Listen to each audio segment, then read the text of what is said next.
afternoon. I'm Dr. Stacy Pettyjohn, the Director of the Defense Program at the Center for a New American Security. Thanks for joining us today for this exciting discussion focused on the role that allies and partners play in the United States National Defense Strategy, which is the topic of a recent report that Becca Wasser and I wrote entitled No I in Team. This event is going to proceed in two parts. First, we're going to hear from Dr. Mara Karlin about the National Defense Strategy and implementation. Then in the second part, we have an outstanding panel discussion with officials from the United Kingdom and Australia, a representative from industry, and CNAS's own Becca Wasser to dive into these issues further. A few quick administrative notes. This event is being recorded and will be posted on our website after the fact. We are taking questions from the audience, but you need to identify yourself. You can submit a question via two methods. Either on Twitter, you can use the hashtag CNAS2023, or using the chat function at the bottom of your screen, you can insert a question. I'm going to try to intersperse these as we go along with the conversation, so get your questions in early. To kick things off, I'm very honored to have with us today Dr. Mara Karlin, who is performing the duties of the Deputy Undersecretary of Defense for Policy. She's also the Assistant Secretary for Strategy, Plans, and Capabilities. And super importantly, she's one of the primary authors of the 2022 NDS. Dr. Karlin, I'm going to turn it over to you to offer some opening remarks about how implementation of the defense strategy is going with respect to the allies and partners line of effort. Thank you so much, Stacy. It's a real pleasure to be here, and congratulations on putting out such a thoughtful report. I appreciated that the report very early on highlighted the importance of implementation, since that doesn't always get the same level of kind of energy, attention, and focus as an actual strategy document. But if it goes by the wayside, then of course the strategy can just be words on paper. And I'm delighted to tell you that is not at all the case with the 2022 National Defense Strategy. So as you know, of course, a couple months ago, the Department of Defense put out the National Defense Strategy, and for the very first time, put out all three of its major reviews together: the National Defense Strategy, the Nuclear Posture Review, and the Missile Defense Review. That really was important for ensuring a tight linkage between strategy and resources, and has been meaningful for implementation as well. And of course, the focus of that National Defense Strategy is the urgent need to sustain and strengthen deterrence, focusing on the People's Republic of China as the department's pacing challenge.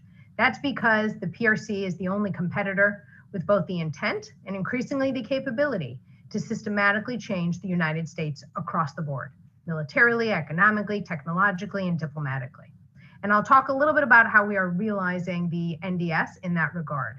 I would also note that the strategy talks about Russia as an acute threat, one that is immediate and sharp. And while Russia cannot systematically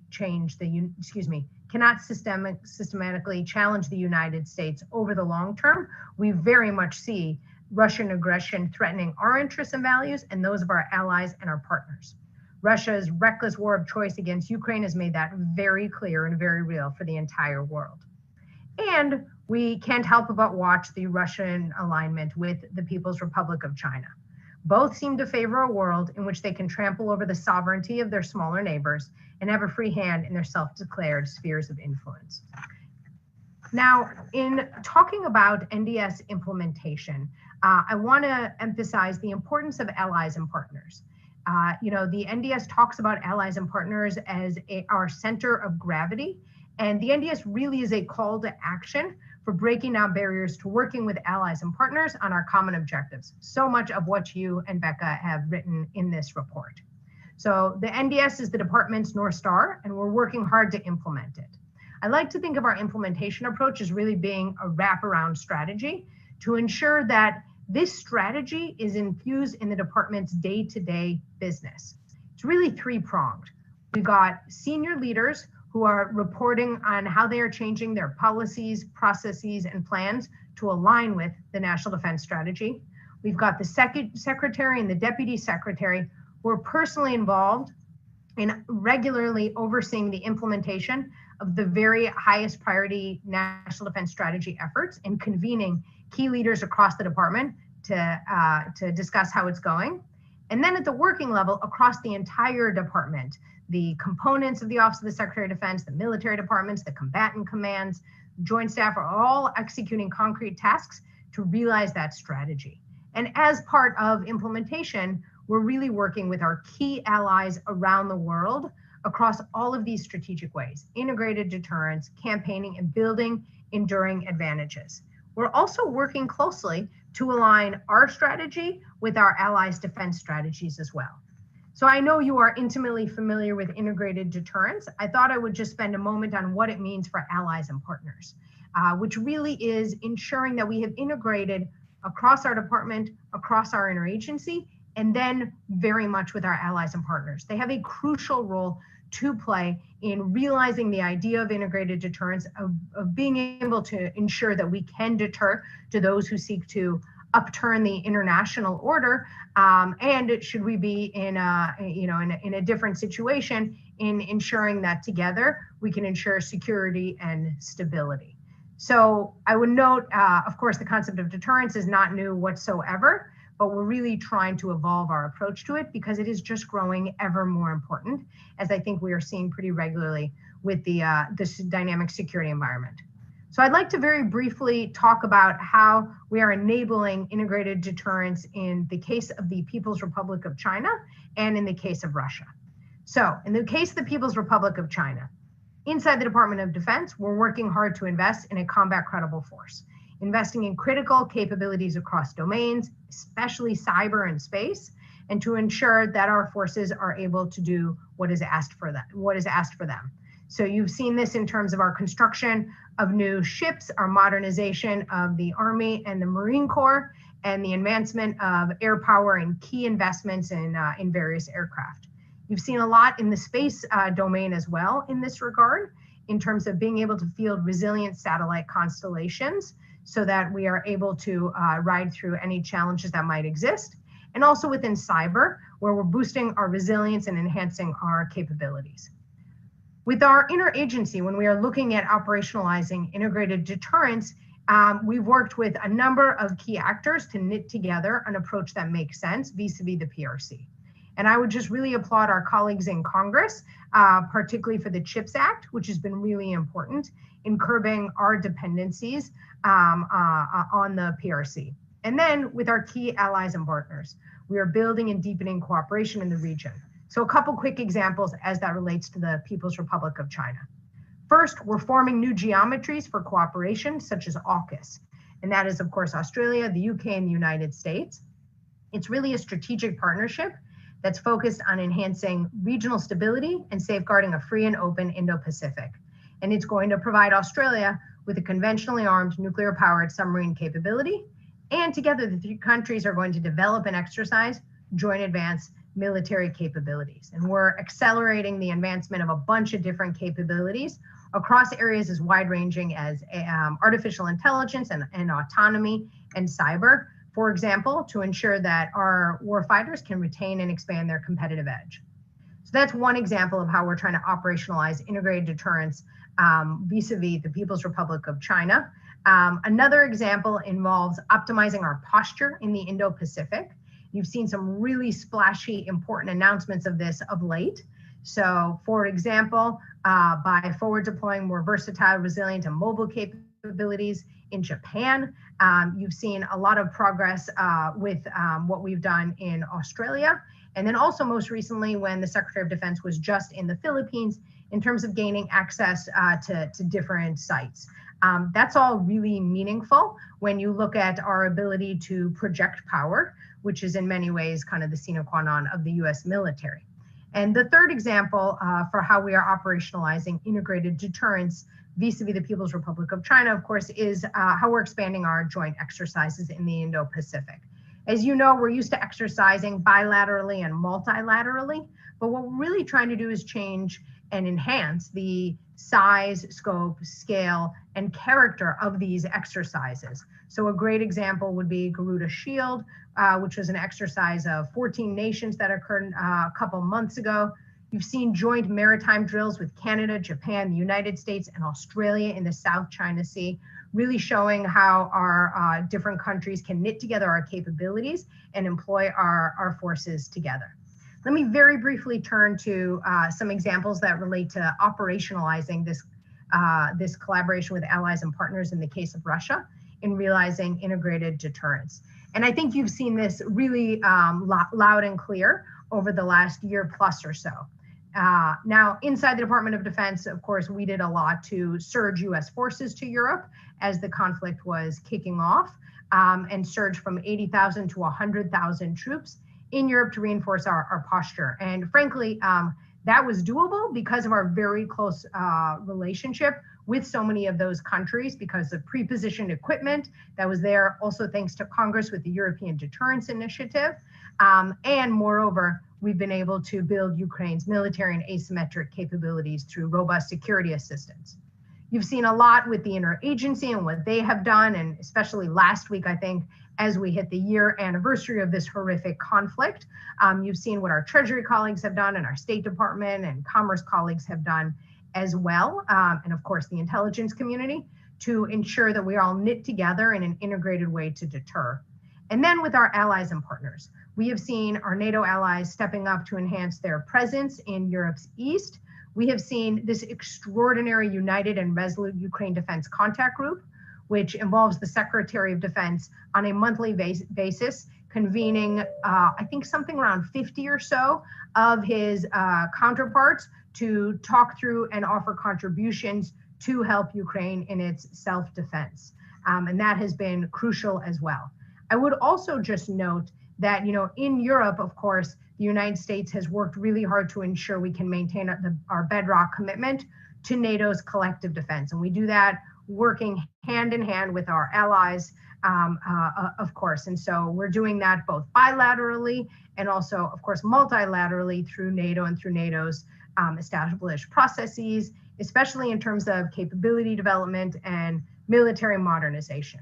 And going forward, we're going to continue working with our NATO allies and our partners to build capacity across Europe's eastern flank to strengthen our defensive anti-access area denial capabilities and our indications and warnings, and to expand our readiness training and exercises, and to promote resilience, including as it relates to space and cyber. So I just want to wrap up by really underscoring my appreciation for your emphasis on implementation and just how crucial it is, and your emphasis on the need to make sure that we are really collaborating deeply with our allies and our partners. This is an unparalleled network, and for us to be able to work together at every stage of defense planning is crucial.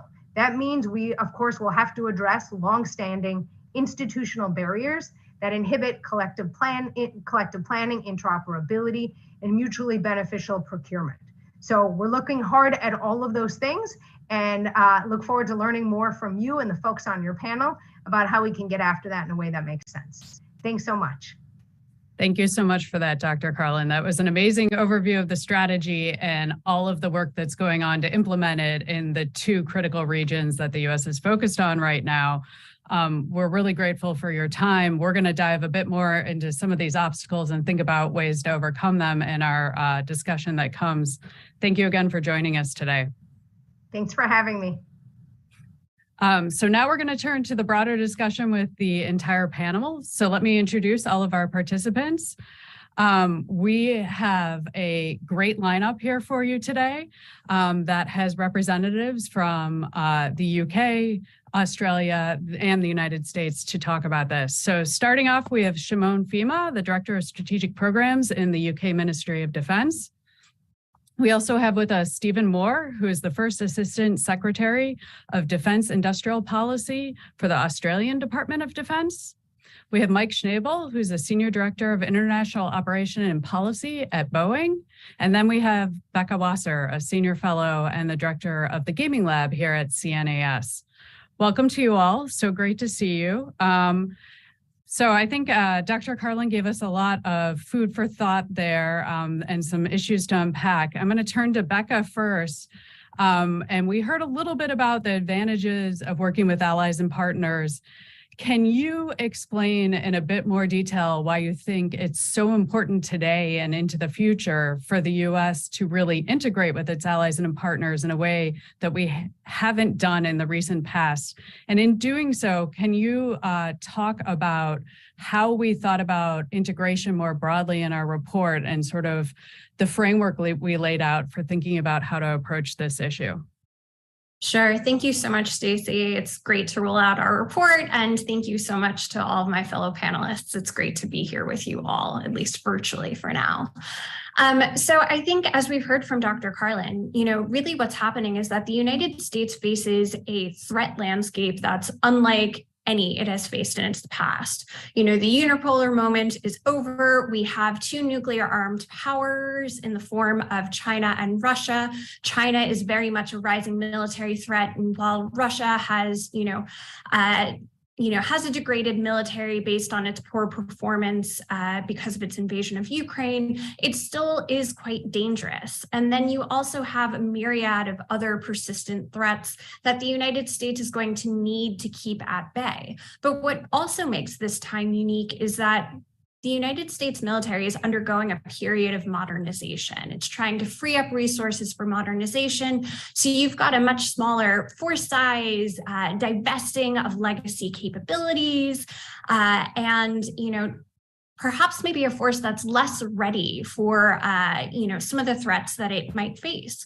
So really what you have is this interregnum, if you will, where the benefits of modernization haven't yet borne fruit. And that leaves the United States in a precarious position. And that's one of the reasons why the United States can no longer go it alone. It needs to work with its highly capable allies and partners to deter potential aggression by China and Russia, and as well as managing some of those other threats.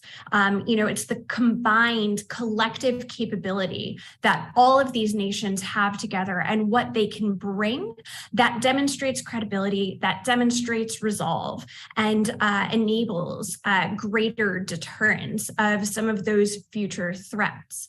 So with that as kind of background, part of what we were trying to do in developing our framework is to help the DoD implement its concept of integrated deterrence, and really trying to help not only the United States, but also some of our most capable allies and partners to think about how to get at deeper integration, right? We heard before, it requires changing how we've done business, but there's been a bit of a question as to how we could do so.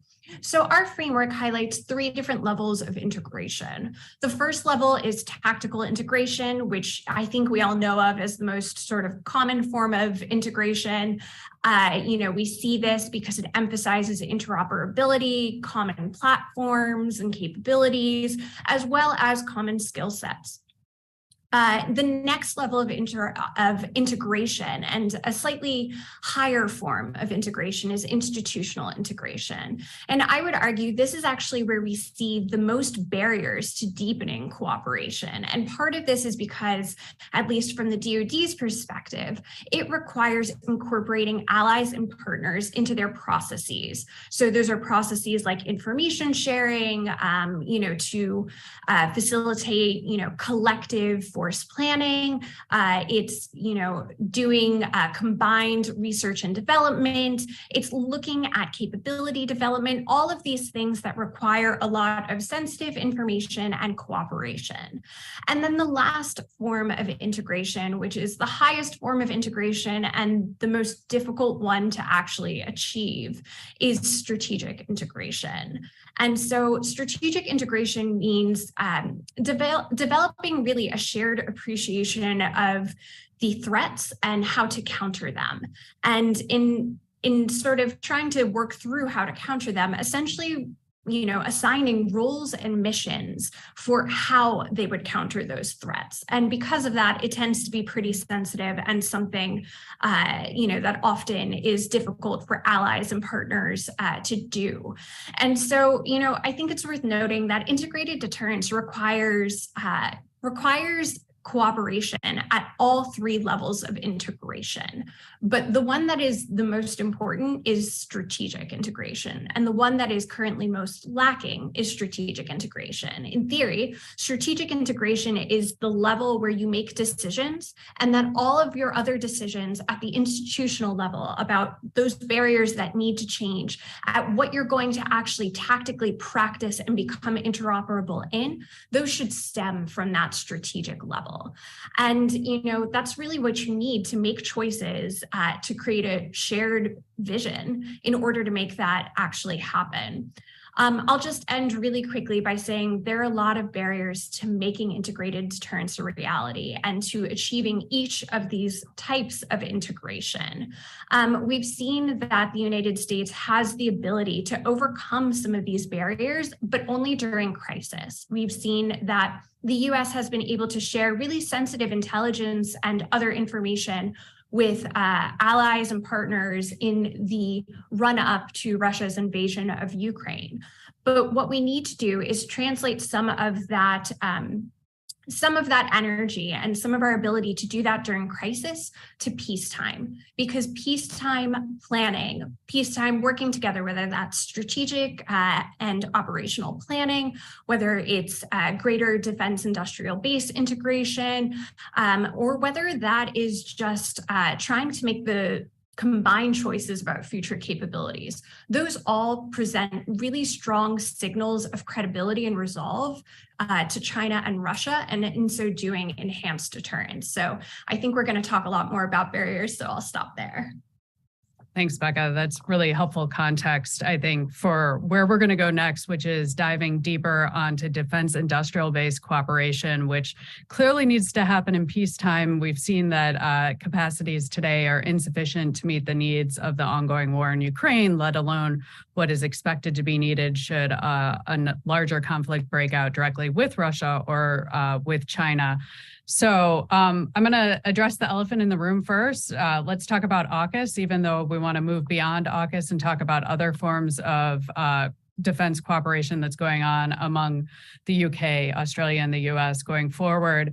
So AUKUS is on everyone's mind. We're waiting for the Pillar 1 announcement that's supposed to be happening next month. But let's talk more about Pillar 2 today, where I think there is a growing sense of frustration in both Canberra and London about the barriers that are impeding progress on the future technologies that the three countries are supposed to be developing together. So I'm going to turn to Shimon first and then to Stephen. What is enough progress being made in your mind on sort of Pillar 2 of AUKUS, and what needs to be changed for things to really take off and to deepen the technological integration that is supposed to happen? Thank you, and let me thank you all for the opportunity to be here today. So I think we need to celebrate what is going well, and whilst I recognize that there are challenges, I come back to the point that some of this is institutional, but the one thing that has absolutely changed is a recognition that at the political level, the political will is absolutely there to ensure that the barriers that we have are broken through. But taking that down from a political level, coming back to Becca's point around institutional impediments, that is the challenge, and that takes time, because when you have to work through some of the institutional challenges, it's about people, it's about cultures, and that takes time because the history has been there for some time.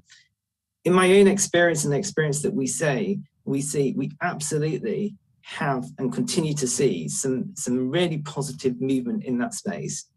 Clearly, there is more work, and we need to think about how we change the paradigm of how we operate and how we work, where we are all comfortable and give individuals who are responsible for capabilities the cover that they need to be able to share information. My own, and that applies in all nations. We also need to recognize that, as has been said a number of times, when in a crisis, we find a way through it. But we seem to struggle to really work at the pace that is necessary when we aren't in those situations. So from my perspective, this is a journey. It's a journey that we all recognize we need to work through more quickly than we are at the moment. But there are positives. But those activities that we are seeing, and I know this isn't just and shouldn't just be about AUKUS, but the willingness to share really sensitive technologies and capabilities in Pillar 1, if we can do that, and we can do that at pace, we must be able to do that in Pillar 2. And so whilst the movement is happening, I think there's an opportunity to really energize that more than we are at the moment. Okay, so that is an optimistic note to move on. Stephen, what is your perspective on this? Do you think enough progress is being made on Pillar 2, and what needs to be done to see further progress in this area? No, thank you, Stacey, and thank you to CNAS for convening this discussion. I think it's a really important one, and I like a lot of what your paper talks about, the different levels of integration. I think I'm going to agree entirely with Shimon and his comments. We're seeing a level of political support for the integration that you're talking about that I think we've not seen before, across information sharing, across the way that we get industrial-based collaboration. You look at some of the OSMIN comments from last year and the year before that talked about the need to facilitate information sharing and technology transfer in ways that we've not done before. And I do think that there is a great deal of goodwill and momentum that is beginning to build behind that. You spoke about frustration in the UK and Australia. I would say that there is a frustration, I think, amongst all of us that our bureaucratic processes need to be better, and I wouldn't necessarily characterise it as something that is limited to the US, to the UK or Australia. I think that we know our bureaucracies need to be more agile and better equipped to face some of the strategic challenges that we are looking at, and I think there is momentum there. There is a clear will to do that, and we are getting at that. But institutional integration is really difficult, as Shimon said. It requires cultural change. It requires a bravery on the part of people that have to implement these policies to be able to make the sorts of changes and progress that we need. And that's a difficult thing. I don't know if you have looked at export control regulations recently. They are large and voluminous, and these are difficult things to work through. Thanks, Stephen. Yeah, no, export controls were one of those barriers that seems to keep cropping up in people's mind, especially ITAR. Mike, I'd like to bring you in now and bring in your perspective as someone who is in industry today, but also previously when you were in the U.S. Air Force, and move this broader than just AUKUS, because the United States and the United Kingdom and Australia have a lot of cooperation that occurs outside of that strategic partnership. What do you see as some of the biggest barriers to deepening defense cooperation between these three countries? Yeah, thanks for that, Stacey, and thanks to your and Becca's work to sort of stimulate this greater conversation through what you guys are working on. At risk of turning it right back to AUKUS, right? I think the barrier is some of those export control regulations that both that Stephen and you were talking about, right? So I think we have a real opportunity with AUKUS because it's shown a light on that, the situation as it is. I think when AUKUS first came out, everybody in industry had every business unit in all of our companies trying to figure out how to jam a particular product into that. And as it's developed, that it was clear that was not going to be the case, but it's an opportunity for the future. And I'll speak a little bit about U.S. export controls, right? Like ITAR, what you like or don't like about it. I think most would agree that it doesn't quite move at the pace we would want it to if we want to out-innovate the Chinese. And I would say, and that's even with our closest allies. And I would say another thing it doesn't quite account for is working, across industrial bases at a developmental level. Right now in U.S. industry, if we have something that we would want to work with, say, I'll just say for our Boeing Defense Australia or Boeing Defense UK teams, to get a license to work at a developmental level, we're going to have to find a way to develop a technology enough for us to be able to describe it to U.S. policymakers first, which is going to take time, and then apply for a license and then hope it comes back. What we'd like to be able to do is work at the brainstorming idea level from the start, put all three industrial bases to work to come out with the best products as quickly as possible, and not end up with siloed operations between the three countries, and then compare ideas when they're mostly mature. And I would say, with respect to ITAR, as we come up with good ideas, there's going to be the same type of policies from both the UK and Australia. And that's why I really think we have to attack it as a team. And AUKUS provides a great opportunity to do so. That's definitely true. They're having all three work from the beginning versus one being in the lead, which sometimes can occur. And I know we've heard from some folks that ITAR can actually inhibit the desire of American allies to provide them with different technologies, because they then lose control over them and they're subject to those export controls, even if they initially develop them, which is sort of a really perverse side effect. So let's talk a little bit about which technologies or which capabilities we think are most important for these three nations to focus on developing together. Shimon, coming back to you, which areas do you think are a priority for the United Kingdom and should be a priority for this partnership? So, at the expense of using AUKUS a bit too often as an area of focus, but I think it's really important, because what we've done in AUKUS is focus on those threats that we think are particularly strategic. And therefore, when we think about where do we need to collaborate more closely, both at the idea stage, but also more progressively through programmatics, we have been really clear. Undersea warfare is a really important area of capability that we must be able to get after at the pace that is relevant to the changing threats. That is absolutely critical. To be able to do that is not just about idea generation, and I think it's not just about capability. I would say it's about the ability and willingness to share a level of data that is, to be frank, unprecedented historically. That is really critical. So as it's a technology challenge, but actually when you take it back, it's a challenge of how do we share the level of information and data that gives us an awareness that collectively we need to get after. That to me is really important. There are areas that we have that you mentioned earlier around AI and quantum. They're really important. They're around technologies that we need to get after for the future. But it is in the critical domains that are there at the moment that we need to be able to keep up and outmatch our adversaries in this space. And as I said, it's a willingness around data. I'll pause on that one. There are absolutely others to come. Undersea warfare is incredibly important for the Indo-Pacific and having dominance there. And then data is so critical to how we see the way that militaries fight today.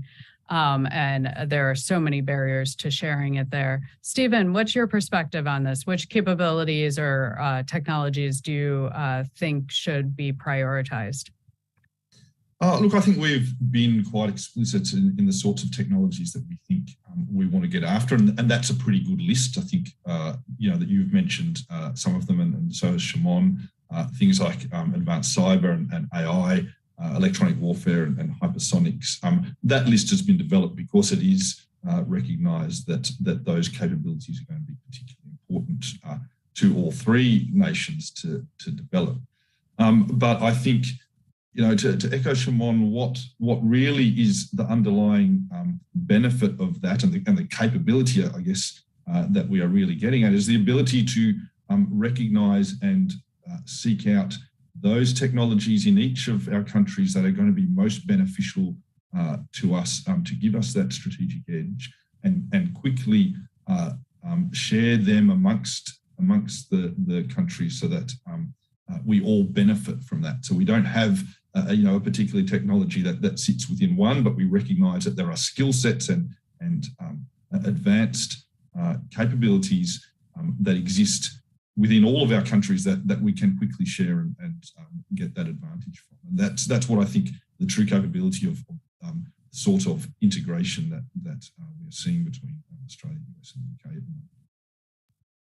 Great. Becca, I want to pull you back in here. So we've heard about undersea warfare, hypersonics, quantum, some of these different technologies. Can you sort of make the case of why the partnership needs to go further in articulating why these specific capabilities are needed? And can you also elaborate a little bit into why the U.S. needs to pursue co-development and co-production, which in some respects, if you're looking at very narrowly from a nationalist perspective, seems like it could hurt U.S. industry, and we'd prefer just to sell American products. Why isn't that the answer today? Okay, so two pretty big questions. I'll try and take them on in a succinct manner because I know that we've got a lot of questions coming in that you want to get to.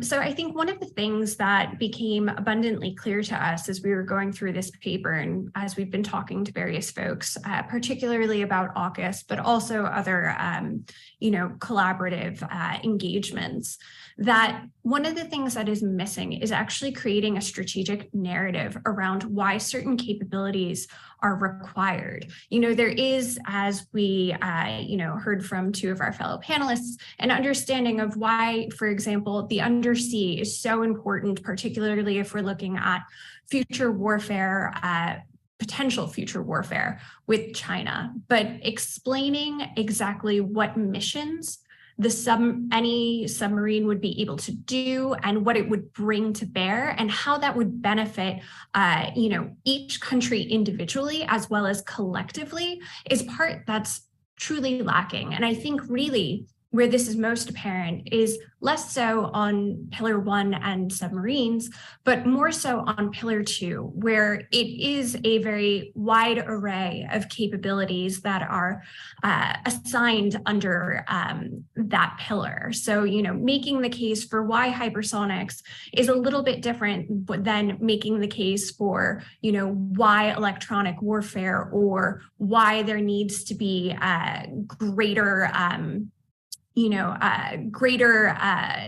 industrial, innovation as well. So trying to create those overarching narratives, it's a way, frankly, for, it to be sold collectively, among countries, as well as with other allies and partners who also have, various say in a lot of these, but also to some of the domestic political pressures that each country faces. Here in the United States, it's going to be really critical to get Congress on board for various parts of AUKUS, and particularly trying to make progress on some of those institutional impediments, right? Congress has a say in those as well. So having these overarching narratives would be very useful in trying to get everyone on board. The other question that you had is sort of making the case for, why it is that there's a benefit to doing co-production and co-development of capabilities. I could probably go on for a while about them, so I'll just mention some of the key wave tops, some of which we've already heard. So the number one is that it really allows the United States and its allies and partners to expand their collective capacity to produce the weapons that would be needed to defeat China or Russia in a potential future conflict. And in so doing, that actually allows the various countries to enhance deterrence in the more near term vis-a-vis China and Russia. I think it's also worth noting that trying to create a collective industrial base, it allows you to create a more resilient defense industrial base, which if you look at some potential target sets in future conflicts, you are definitely going to want to enhance the resiliency of your defense production capabilities. It also would enable more secure supply chains. I think we saw during COVID-19 how much there were supply chain disruptions. One could imagine that, again, in future conflict, there would be a lot more disruptions to some of our supply chains. And then, I think there's also a benefit when you're looking at that tactical level interoperability, right? Co-development and co-production of capabilities really enables the United States and its most capable allies and partners to try and have shared platforms, shared weapons, shared systems, right? Communications is incredibly important, particularly as you look at how the United States plans to fight in the future with joint all-domain command and control. So that's incredibly important. And then the last one, which I think Shimon had mentioned, was working together actually allows at least the United States, and I think all of the various countries, to get out of sort of our own groupthink. It allows us to innovate better when we're trying to bring in, different scientists, engineers, you name it. It's a way to spark innovation, to try and think about how you can develop those future technologies and those future capabilities that we would want for some of the future threats that we think we're going to face. Thanks, Becca. That's a great case, I think, for it. Mike, I would want to bring you in and to pull this thread a little bit more. And one of the things that's different today is that it's not always the United States who has first developed or has the best technology. And there are a couple examples of this recently, and this is sort of a new approach to defense integration that I think can provide a lot of opportunities, but is also presenting some challenges. So it was just announced this week that the U.S. Air Force is going to purchase the Wedgetail, the E-7 airborne management aircraft that was developed by Australia, has been purchased by the UK, and now the U.S. is going to also procure it. The other example out there right now, I know, is the MQ-28 Ghost Bat, which is being considered for the combat collaborative aircraft, the loyal wingman type system that would be accompanying a next generation fighter. Can you talk about some of the opportunities and then the challenges now that other countries sometimes are in the lead on these specific capabilities? Yeah, I'll start where you did with E-7, right? So you have an aircraft built for Australia by U.S. industry, but for Australia without any requirement from the U.S. or anyone else, that sort of blossomed into eventually the U.K. and the U.S. and also Turkey and the Republic of Korea in there as well. And what's been great about that is we've had as the program has grown through multiple phases, there's been continued Australian industry involvement in the aircraft itself, right? So, and that should continue as now we end up in hopefully towards a multi-country partnership. So it's been a great opportunity. It's been great at the time, U.S. policy allowed groundbreaking technology to start as an export. You can't throw every spear in ITAR. Yeah, sometimes it's got some things really right, and this is an example of it. If you look at MQ-28, it's sort of the other side of the coin. It's an Australian airplane, right? So it's Boeing Defence Australia, with Boeing money in general, with Australian government money, with RAF participation. What a great partnership to start off as a truly Australian aircraft that now might export to anywhere else.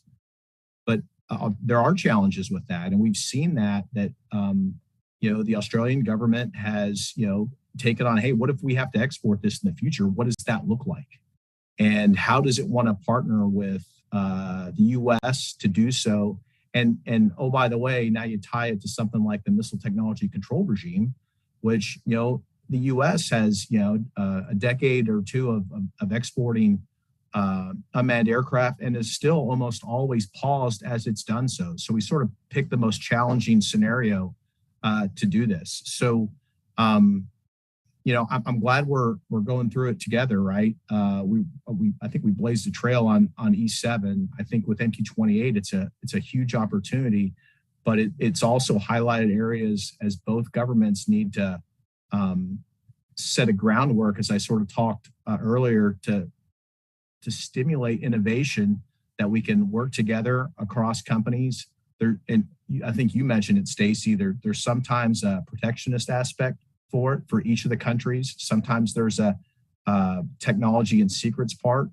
But without a sort of government to government framework to say, hey, we're all going to operate this way, we're not going to be able to maximize programs like those two that you mentioned to the best ability in the future.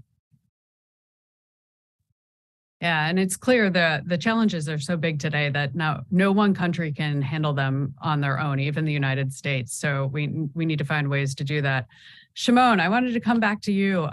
You've worked a lot on capability development, and in addition to the AUKUS partnership, the UK has been very active internationally, and it has announced that it is working with Japan and Italy to build the next generation fighter. Analysts have sort of suggested that in addition to the obvious economic benefits that come from your country working with others, that this next generation fighter deal was born out of frustration with the US processes and the restrictions on technology sharing. So the UK is both working with the US and working with others. How do you go about balancing that? I would reflect on the fact that across Western nations, we all form different partnerships and different capabilities where the right opportunities align for each other. I can absolutely reference areas where, for example, we have a very close and quite intimate relationship with France on missile capabilities. We have a very critical relationship with the US and Australia through AUKUS. But we all have multiple partnerships. And I think it's right, because I don't think it would be politically right, or indeed right from an industrial perspective or idea generation perspective, to say we align capabilities with only certain nations. We get a level of creativity, and we need to recognize that things are right for different scenarios. And it works. I don't think there's any tension between nations and between the UK, and that's absolutely how it should be. If for some areas we focus on with one country, and in another area we focus on other countries, we all do that, and it's the right thing to do. And I would say it's the right thing to do because capability development is not just about capability development. It's about political integration amongst nations. And therefore, if we only aligned ourselves with one or two nations, we all miss that opportunity to really embed a broader coalition across Western nations. I want to come back to one of the points very briefly that was mentioned, and that is this idea that I don't think anybody has a monopoly on idea generation. And if we need any reminder of that, the last year in Ukraine has shown us that the pressure of war, drives a level of ingenuity and creativity that, boy, we would all really aspire for on a regular basis. And that's the importance of alliances as well. It's creativity, it's resilience, as has been said. But I also emphasize it's about developing political relationships. And what we must never do is say we'll only align ourselves with one or two or three countries. We all need to be part of that broader alliance. Those are really important points. And it is true that there are, while the US, the UK, and Australia have a particularly close relationship and partnership together, there are a lot of other countries that need to come along and that are needed in order to strengthen deterrence. And that politically, and sometimes, from our own self-interested perspective of our nation, we have different relationships with and different interests, which takes me to my question for you, Stephen. I know there's been a little bit of tension over the years, and Australia has, like all nations, rightly emphasized that it needs its own sovereign capabilities, like even the munitions base that you're looking at developing with the United States in some cases, it emphasizes sovereignty. And this has been one of the points that some critics have brought up with respect to AUKUS. How much sovereignty is Australia ceding as a part of this agreement? So how do you manage this sort of tension between integration and maintaining Australia's sovereign capabilities and protecting its own interests? No, thank you. It's a really good question. I don't agree that AUKUS represents any ceding of Australian sovereignty, and it's something that we certainly are very alive to and looking at, because integration and working closely with partners isn't the same thing and doesn't have to be the same thing as ceding any level of sovereignty. Australia and the United States have worked very closely together operationally for decades now, and have done that very well and very effectively without any ceding of sovereignty or the ability for Australia to make its own decisions on how and why it uses its defence forces. And I don't see any reason why that needs to change. We are quite adept at understanding where our ability to make our own decisions lie. What I think strategic integration and institutional integration can do is really bed that in, a recognition that countries working together have the ability to make their own decisions and helps cement that idea of sovereignty into decision-making processes. And that's especially true with the way that we use our capability and the way that we develop our capability and the capability choices that we make. I think integration at a strategic level around capability choices doesn't mean we have to have everything the same or do everything together. What it says is that in some cases there are benefits from having capabilities and developing capabilities that will benefit all of us. Definitely makes sense. And I agree with you there. I'm going to pull in a few questions from the audience here. Brian asks, he said there's been a lot of discussion about needing to reform or change ITAR or U.S. export controls, but less about what specifically needs to be done and what should be changed. What specific reforms would you recommend to facilitate greater integration between the defense industries of these three nations? Anyone want to jump in here? I can jump in first. So, I suspect that other folks might have a few different recommendations, but one of the things that we actually recommended in the report is that wholesale ITAR reform is likely to be a bridge too far. U.S. export controls exist for a variety of different regions, and looking for overall reform is perhaps not necessarily going to be realistic in the time period that we're really trying to look at. So instead, it's trying to find those bright spots of where things show the most promise. And I think, again, sorry to keep on bringing everything back to AUKUS, but here we go again. AUKUS is one of those bright spots.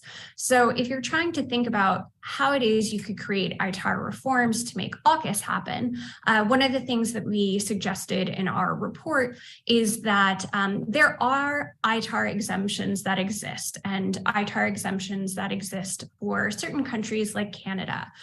Canada, the United States, Australia, and the UK are all members of NTIB, the National Technology Industrial Base. And so some of those exemptions that are provided to Canada could also be quite easily provided to Australia and the UK for certain defense items that fall under AUKUS. In order to make that happen.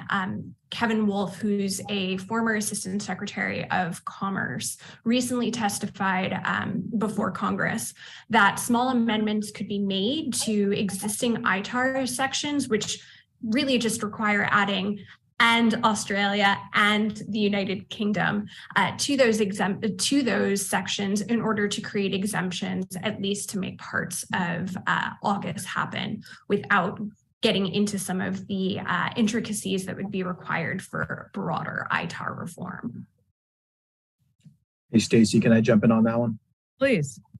Yeah, I'll piggyback on Becca's point. To take it to the next level, right? To get even with Canada, we're not going to be able to use the exemption to start working on advanced technologies, right? So we're still going to need licenses. So I think what would help in using AUKUS to do so, right, is if AUKUS can take its advanced Pillar 2 technologies to the next level, right, of things that the countries plan on working on, all three countries agree to those. And then if we can get ITAR to rapidly approve, open licenses to support that, as long as the entities are, both Australian and UK, it would keep intact all of the sort of ITAR taint second level issues that scare people off from the exemption being applied, the Canadian exemption being applied in the other countries, and just allow industry at an ideal level to go straight to those two countries and get to work. And if we could get those licenses approved in hours instead of months, and we can cut out that time, as I described earlier, to describe to U.S. government what the policy is, just as long as we're in a narrow AUKUS field, then let's get going. And I think that's a true opportunity that we can leverage AUKUS on. We're hearing, from the Hill and everyone else that there's the political will to do this, as was mentioned by the other speakers. I'm hoping that can maybe be an outcome. Can I'm conscious of time, but if I come in very briefly. So, I'd absolutely echo the issue of open licenses. And I would really, really stress the issue of how do we change the timeframes of allowing approvals to happen and allowing information flows. As I said, I think there is possibly enough there that allows us to make some of this happen. The timeframes means that we will never, or we will find it extremely difficult to match where our adversaries are. They don't have these constraints. So our processes are our own adversary of success over here. And we need to address that because the timeframes make things challenging for us to really accelerate technology opportunities.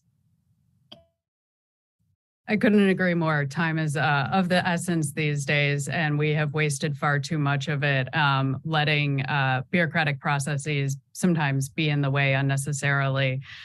So cutting through some of that red tape so we can move faster, which is something the Pentagon has tried to do for a long time and only partially succeeded, I think is really needed here. But I do think we should end on an optimistic note because we are out of time, but there seems to be a lot of support for deepening defense integration between the United States and some of its closest allies, especially as a part of the AUKUS partnership.